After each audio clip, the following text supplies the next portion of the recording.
Alright, now it's time to get Jake Stonebender and the two German shepherds the fuck on out of here. The tarpaulin surrounding the scaffold effectively shields the interior from view. This seems to be adequate hiding place, although it's not exactly secure. Ralph and Tina follows you.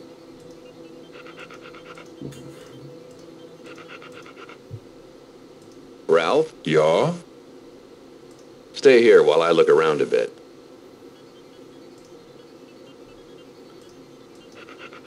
Before you make the call, you escort Tina to the scaffold. You two stay here. I'm going to go make the call. Be ready to bolt. I don't know how long the door will stay open. We've got a truck outside the fence at about 1 o'clock from here.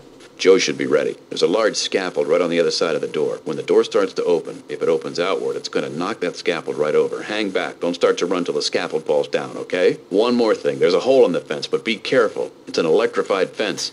It should be turned off, but just in case, pretend it's on. I'll follow as fast as I can, but if you don't see me and they're gaining on you, don't wait. Take off. Good luck, Jake. Even if we don't make it out of here, it was worth it to see you again, Ralph. You've turned into a very handsome dog. I am glad Melian gave you the same gift he gave me. She licks his ear. Hasta la vista, puppies.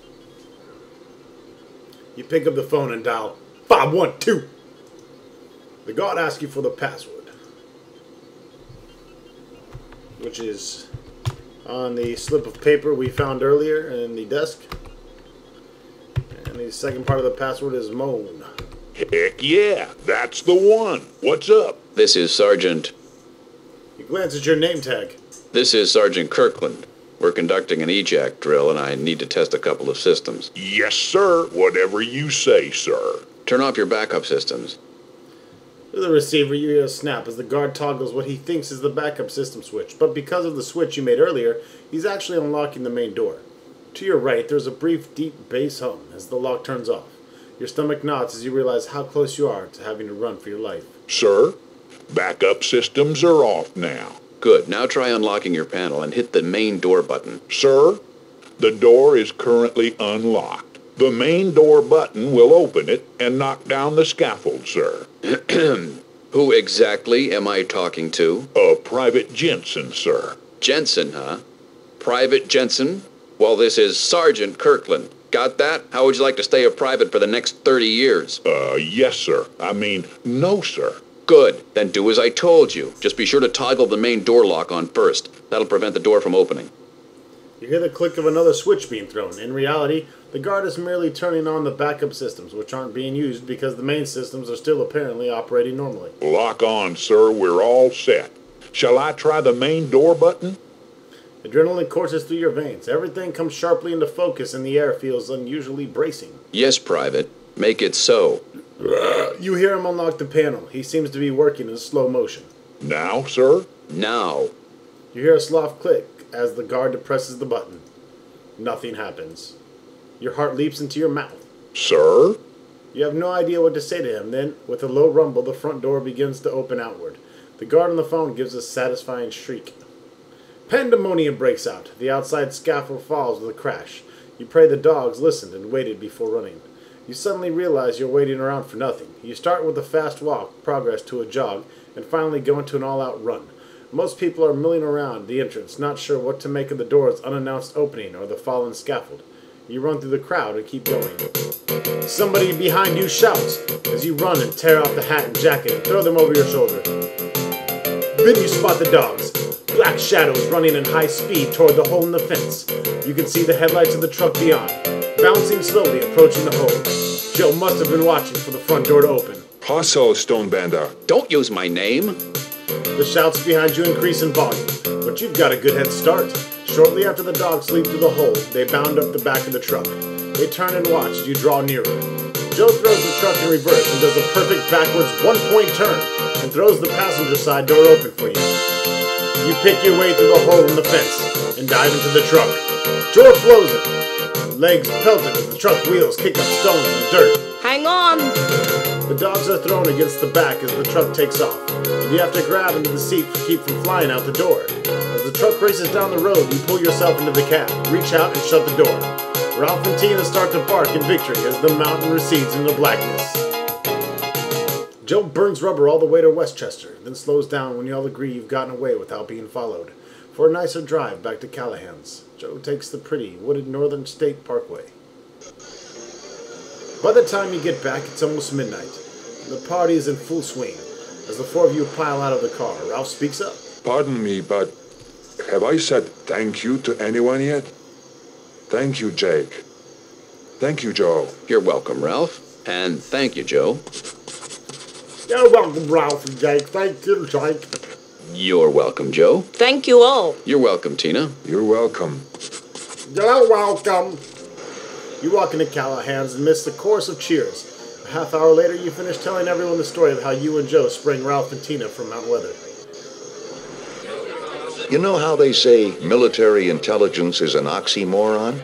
Well then, wouldn't that make military counterintelligence redundant? So let me get this straight. You climbed up this immense door. And by the way, I hope you got paid scale for that. And then you were inducted? I said I went in ducts. He was absolutely heroic. Jake, I think Tina likes you. She's a beautiful dog. Maybe she's available. She could do a lot worse than you. Thank you. But there's an obvious problem. Religion. You know, Jake, Uh-oh. now that you've stolen Ralph and Tina from the government, you know what you have here, don't you? Yeah, a couple of hot dogs. I'm sure they've mustered their forces by now. Probably catch up with you any minute. Don't say that with so much relish. I apologize. After all, you're already a hot dog. I don't want to make you a sauerkraut, too. You hear the sound of someone clearing his throat. The chatter in the room quickly dies as people notice the bearded stranger standing by the chalk line, waiting for attention. I would like to make a toast. This is the way. Go for it. To humor.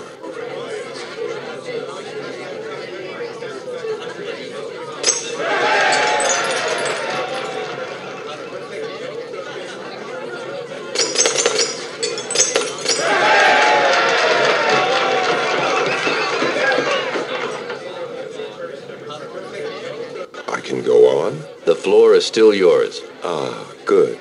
Exactly. My name is Parabolas, and if I did not believe I was addressing an especially open-minded group, I would not be telling you what I am about to tell you. I'd vouch for everyone in the room myself, only I know they'd all rather vouch for themselves. Yes, you would. I believe each of you here would. I've been following you around, and I'm amazed at the complexity and adaptability of your race.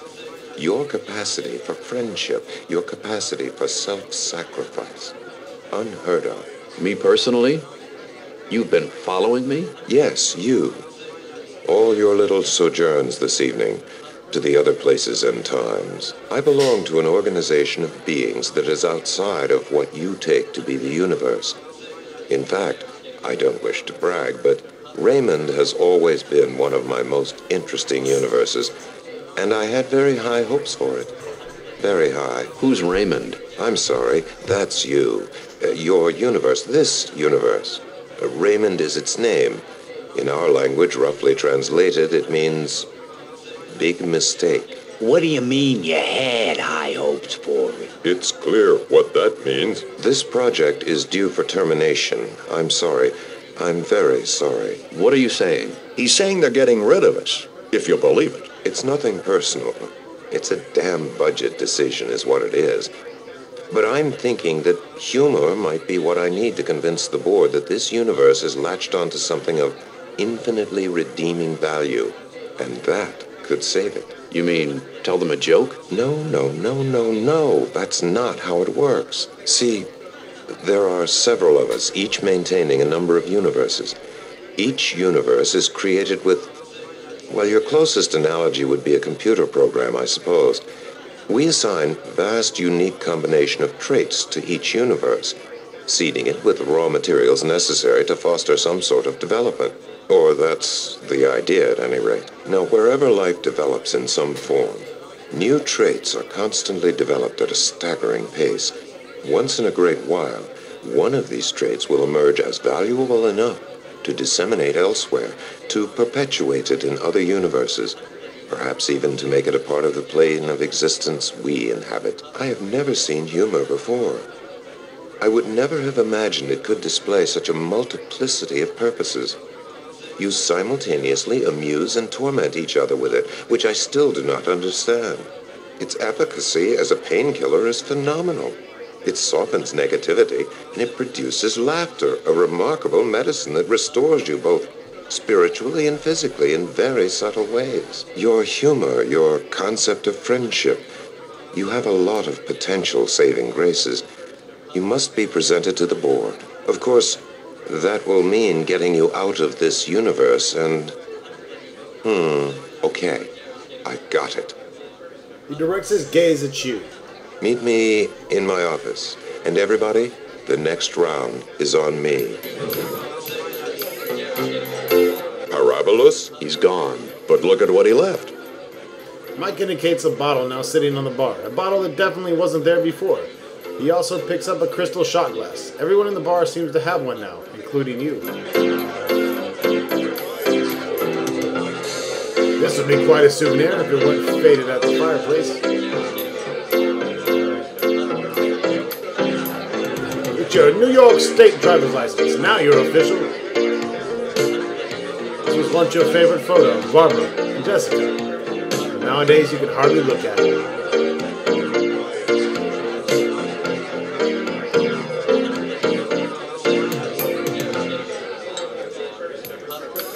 You lift the bottle from the bar. It's feather light, which makes it seem insubstantial.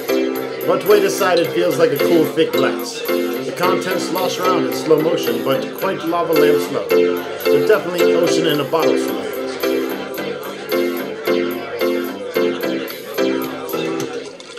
You first pour yourself a shot from the crystal bottle, then do the same for everyone else. The last drop out of the bottle fills the last crystal shot glass perfectly. Thank you. Certainly. Shall we? By all means. As everyone draws down their shot, the liquid goes down like a bullet. It hits you in your stomach so quickly and strongly that at first you think it's causing physical damage. But then the warmth begins to spread. No, this definitely isn't melon liqueur. It's shooting roots below your stomach and branches above, tendrils of comfortably numbing warmth that envelop your entire body within 10 seconds. Whoa. Whoa.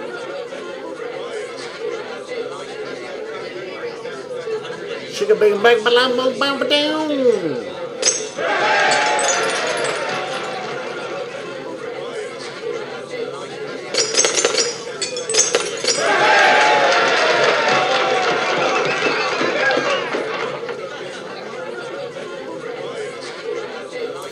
Noah's the first to fling his gas into the fireplace. Everyone else quickly follows suit. The entire bar takes a sudden violent lurch. In the same split second, a piercing bolt of bluish-white light fills the room, and then evaporates like the light from a flashbulb. The atmosphere in the room turns heavy, oppressive, the feeling of an impending thunderstorm.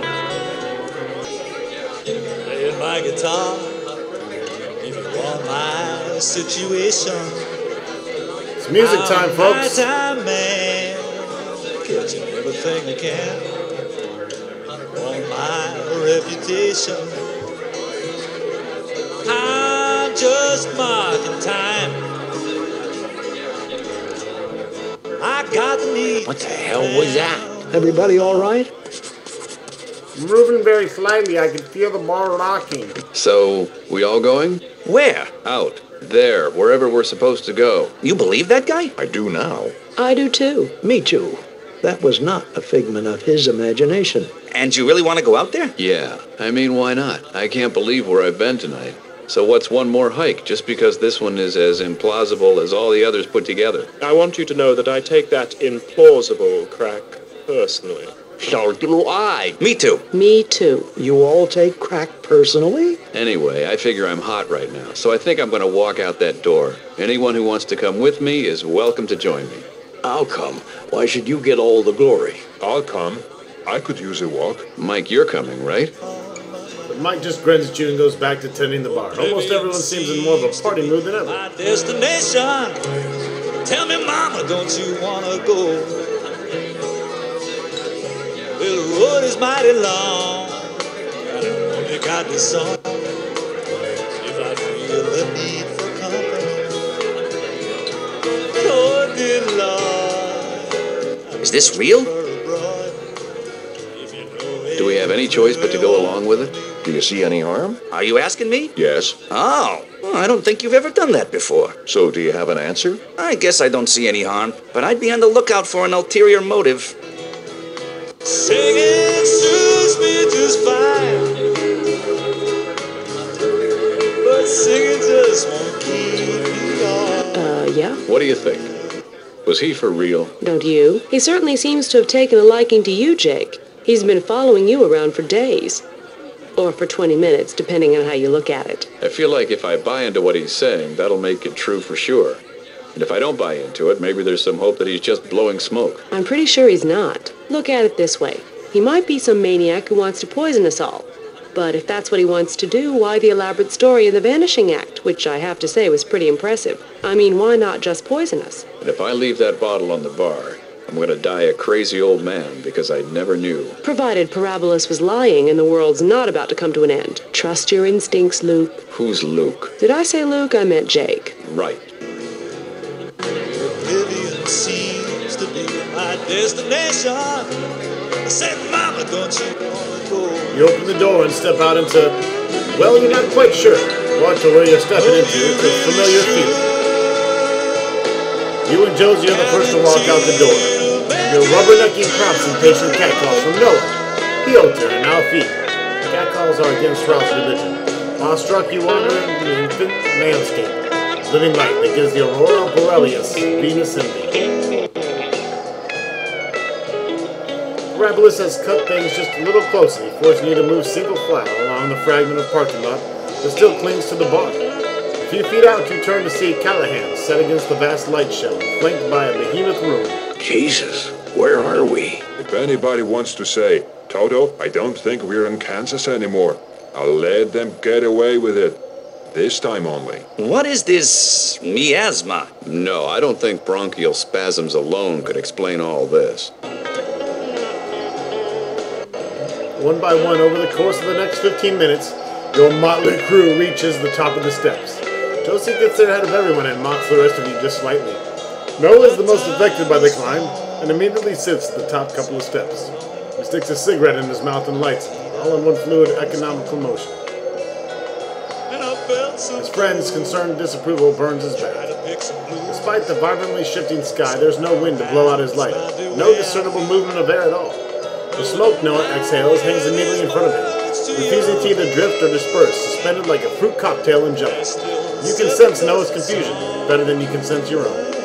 Ralph trots a short distance from the cloud and sits, panting, facing Callahan's. A tiny whine escapes his throat. The deep disturbance he feels and complete lack of any scent in the atmosphere is almost palpable.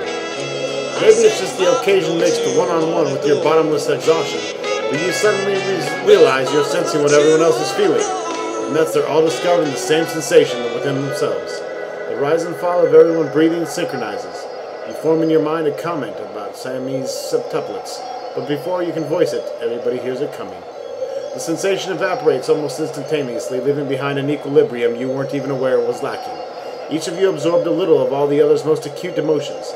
Alfie's agitation, Ralph's olfactory unease, the professor and Marianne, and your very own worry excitement. Well, somebody just shoot us up with psychic Prozac? That was the real stuff. Mass hypnosis? Isn't that redundant? It's this place. Yeah, what about this place anyway?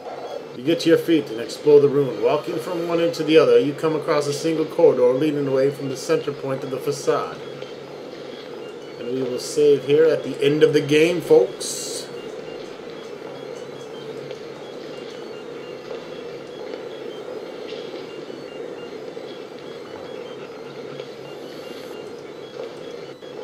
Into the hallway is a blank wall of fog. Now seems to be for decorative purposes only.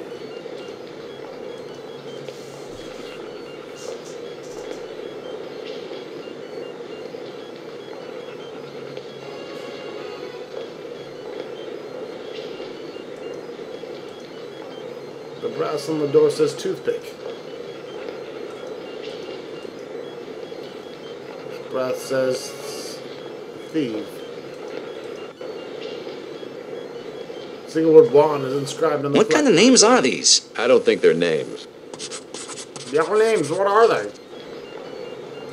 This is another word puzzle, best.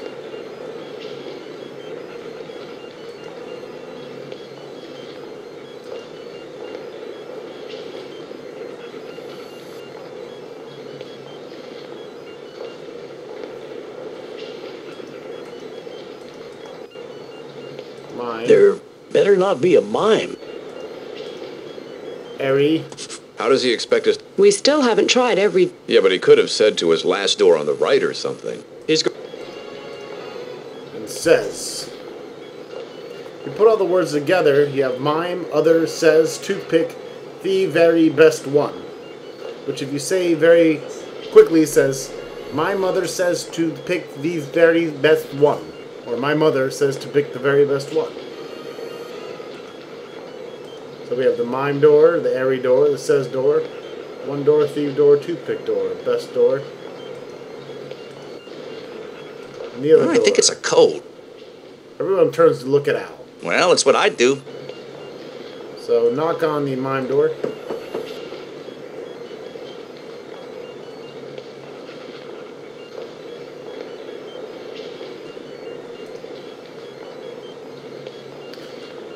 From all around you, you hear a disembodied voice say, "That's a good start."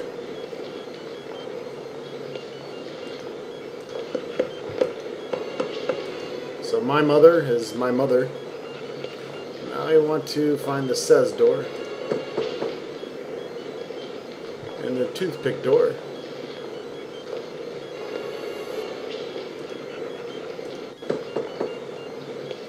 The thief door. The airy door.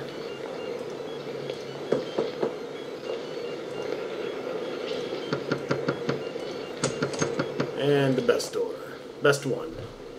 Come on in. Very good, very good. Come in. Nice office. That's exactly correct. I mean it. Do you mind if I ask what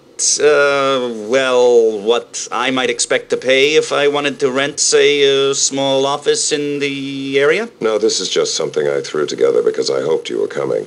A semi-illusionary interface between my world and the one you exist in. It's a little hazy. Well, I'm a little hazy. I didn't remember all the details. I didn't spend much time on your little ball there. But should be a safe environment for you. I checked for holes in the floor, and I made sure not to have any, what is it you people worry about, tropical oils in the atmosphere? That's very close. Thank you for trying. I trust your trip went smoothly. The anesthetic. Good stuff, eh? The bottle. Yes, my private label. Well, the board is meeting, so now that you're here, I have a few more notes to go over, and we can go in. Go in where? You're going to tell us where we are? Right. You're outside of your universe. That's it in the display case over there, top left. And you're coming with me to convince the board not to cut your funding. Your universe, like my other universes over there, and like the ones we all create here, are funded by the Cosmic Endowment. Now, the endowment's being cut, and we're, having to tighten the old belt on things like matter and energy. Actually, the matter doesn't matter. It's the energy that's really the matter. So they'll just pull out the plug and your stars will go out. We'll freeze to death. Could be. See, about the time they cut off the power, they usually cut the time, too. So you won't have a chance to freeze to death. You'll just stop. And they'll recycle the matter later on for lawn furniture, probably. Big lawn furniture. That's good. Go ahead and fuck yourself.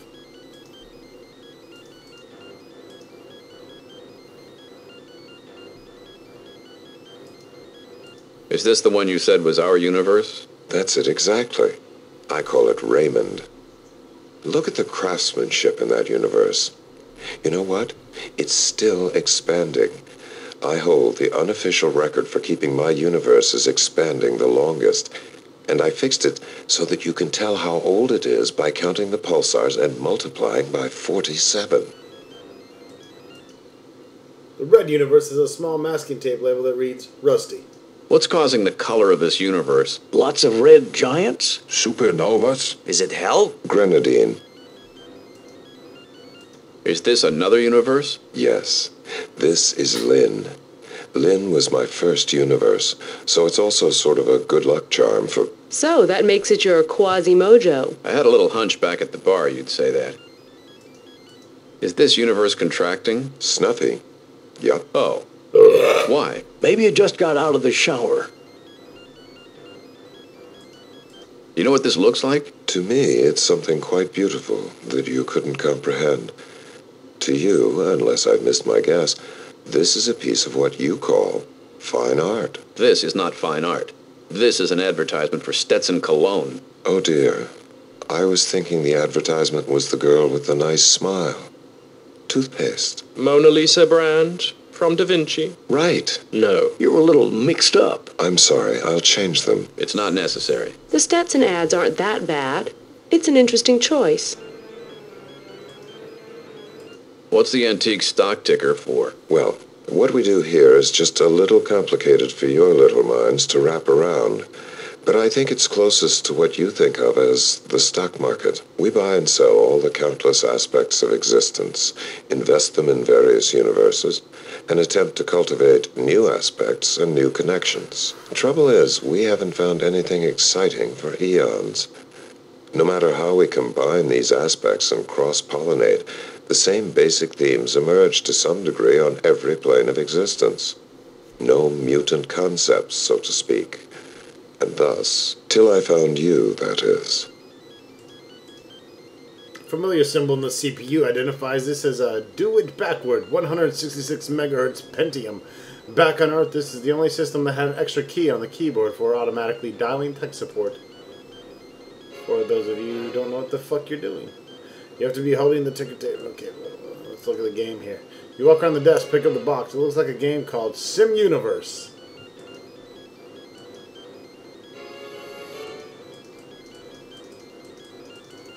Looking at the shag, looking at the shag. You open the briefcase and begin to look inside. Parabolus gives you a look. As he's really not used to having a face, then this look comes out a little cockeyed, like a very surprised rabbit. You correctly anticipate that Parabolus was attempting and failing miserably to give you a look of displeasure or disappointment. Rather than incur his wrath, you stop pawing through the briefcase and replace it on the floor. Thank you. That was the response I was hoping for. Was that a withering look? Suave and coolly condescending? That's exactly correct. Perfect. Parabolus stands, gathers his papers, and puts them in his briefcase. Okay. Dog and pony show time. Let's go. The litigants for our next case are now on their way into the courtroom. We'll be back for the case of Stop the World, I Want It Turned Off, after these messages. What the hell was that? I just wanted to make you feel more at home. Isn't this how your legal system works? No.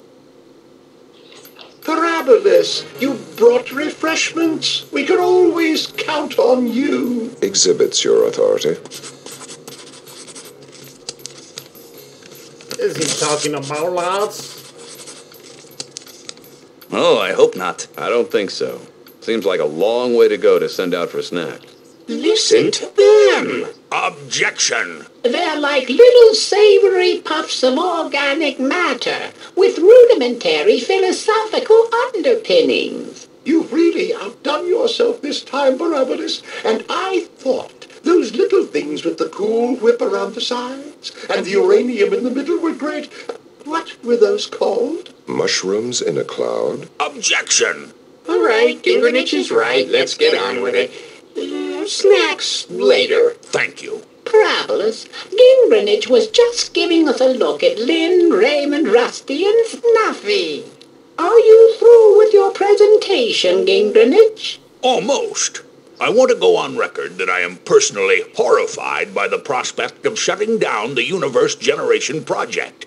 I don't need to tell you how important it is and blah, blah, blah. Objection. I'll sustain that. Gingernich, can you be more specific? Well, my love of evolving universes is well known. The element of chaos we create out of the simple percolation of matter and energy has challenged the way we look at our omniety. But what has come out of the universes since then? A few aesthetically pleasing molecules, some very amusing theological constructs. Cool Whip. But these are divertissement and folderol. Certainly not a proper expenditure of this administration's continuitesimal empiricism. So while I believe the universes have served their purpose admirably, even I must regretfully conclude that there's simply no justification for maintaining them further. Besides, I need Parabolas for other projects right now, to help take up the slack for the cuts we've made in the ephemerally cosmic insurance corporation. The advertisements and the folderol? Is he actually talking like this? He's not saying those words. He's not actually saying anything.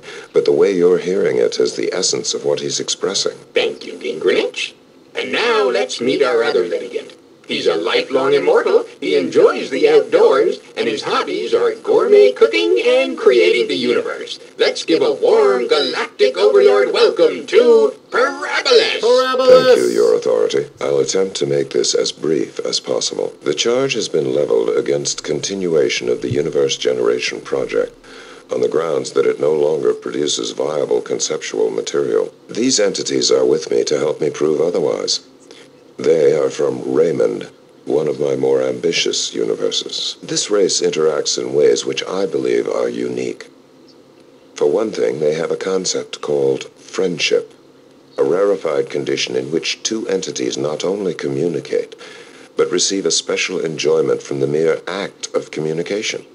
They also share a trust that permits them to touch each other spiritually without hurting them, most of the time. Interesting. Is there any example or tangible manifestation of this bond we might see? What is this? A sliding whistle. Ralph comes when I call. So the whistle impels this creature to join the other?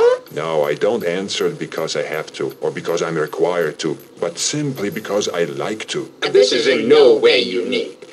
Certain entities, even in our realm, enjoy the presence of certain other entities. Friendship may be a worthwhile concept, but hardly unique. As I indicated, Your Authority. Have they any other properties you would consider of infinitely redeeming value? Most definitely. Is it not unique to find a race of creatures that work cooperatively in the spirit of altruism, that would risk their existence to save another race, even one with whom they cannot communicate or befriend, but simply because they feel their world is richer for the presence of this other race? That's intriguing. Have you brought any physical manifestations of this trait?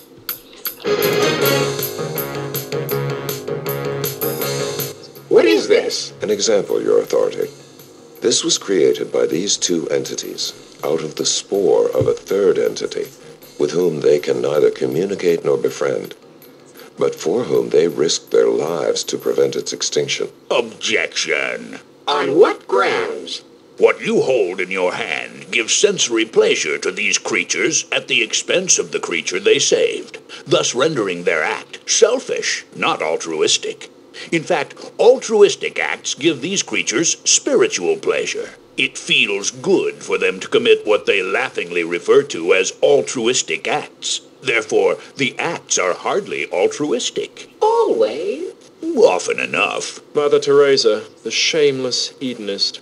I'm afraid, Parabolas, that Gingrinich's point is well taken. Have you any more evidence of worthwhile singularities that might be grounds for maintaining the universe? If it please the board, Parabolas is grasping at straws. I have to agree. One more item, Your Authority, and I believe I can satisfy your requirements. Speak. This race laughs. Which is? They go to great lengths, sometimes disgusting lengths, to invoke in each other a spontaneous, involuntary explosion of positively charged energy. They use it for everything. To heal, to calm, to amuse, to define, to form and reinforce spiritual bonds, to deflect pain. I'm afraid I don't understand. Of course you don't. If you understood it, it wouldn't be necessary to preserve it and study it. And they're the only race in all the universes that generate it. Angerich jots something on his notepad, tears off a note, then hands it to his assistant. The board members chat among themselves for a minute before continuing. We are intrigued by this concept. For the current time, Gingrinich, we'd like for you and Parabolas to maintain the Universe Generation Project until we've had a chance to study it. Agreed? Point of order. Yes? It has come to my attention that this concept, which we have identified as humor, is not unique to Parabolus's universe. In one of the smaller universes under my charge, there is a race called the Flutwig, who use this laughter for the same purposes. There must be some mistake. Since the Flutwig universe is much smaller and more economical, I contend that Parabolus's Raymond universe be terminated. Should the board wish to study humor in the future, the Flutwig will be available at a greatly reduced cost. But I was positive. The board confers again for a few moments. At one point, one of them closes their eyes and appears to go into a trance. When he awakens, they talk again briefly.